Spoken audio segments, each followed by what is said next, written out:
instead of trying to expand coverage to more of the population. Senate Finance Chairman Max Baucus says the bill is not dead. Well, Republican Senator Orrin Hatch is a senior member of that Finance Committee and also serves on the Health Committee.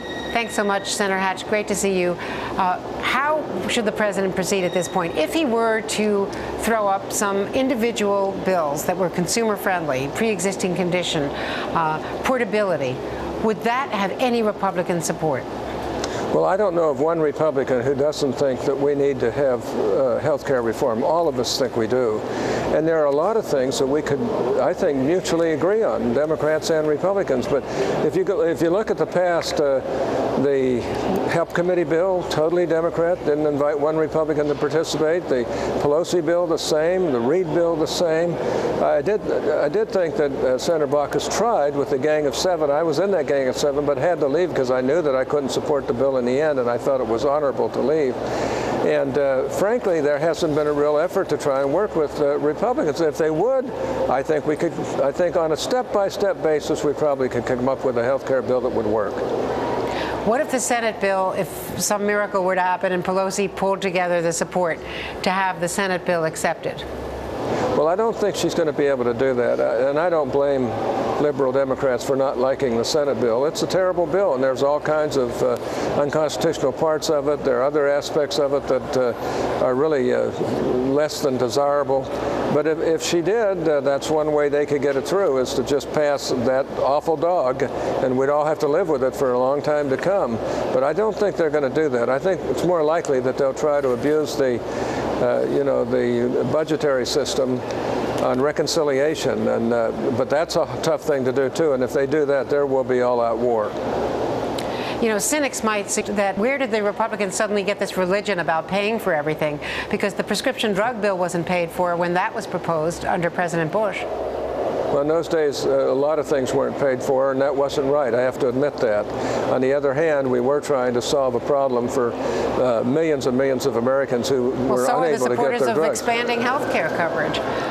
Yeah, but there's a difference between trying to help senior citizens who really can't afford drugs and doing something that affects every American in the United States of America and many people who don't belong in the United States of America, and do it in a way that even the actuaries of the current administration admit would be not only costly but put us into tremendous debt. So there's a real difference between the two. On the other hand, I wish we hadn't done that in the sense of not paying for it. But to be honest with you, what a lot of people miss is I've been in the Senate for 33 years. There hasn't been one day, except for good presidential leadership, Reagan, Bush 1, Bush 2, even Clinton on occasion, where the Republicans had a fiscal conservative majority in the Senate. There are always enough liberal Republicans to go with the all-liberal Democrats that we've never been able to really get things paid for. Now, at least they're trying to do that, but how do you do that when you increase the budget 12% on just discretionary items alone in this year? And that's what the Democrats are doing. That's what they always do. Now, briefly, I just want to ask you about the president's proposals on bank regulation, because one of the things that he's doing is that banks will no longer be allowed to own, invest, or sponsor hedge funds, private equity funds, or proprietary trading operations for their own profit. I know you're on finance, not banking, but are Republicans going to rally around that? Well, as you know, Glass-Steagall came into existence in 1933 because they didn't want investment banks to be the same as that was the original regulations on the banks, right? That's right, and they did away with that, and I felt like that was probably the wrong thing to do.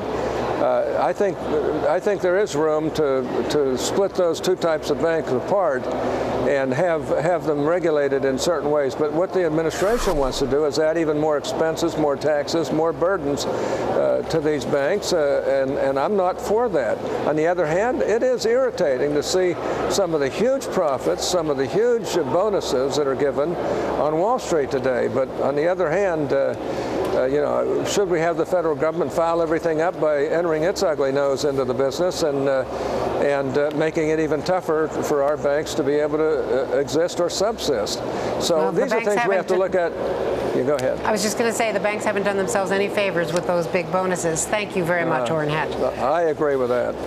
Thank you. And up next, we shed light on a very little known yet growing epidemic among children, small children. Our own colleague, Jonathan Deans.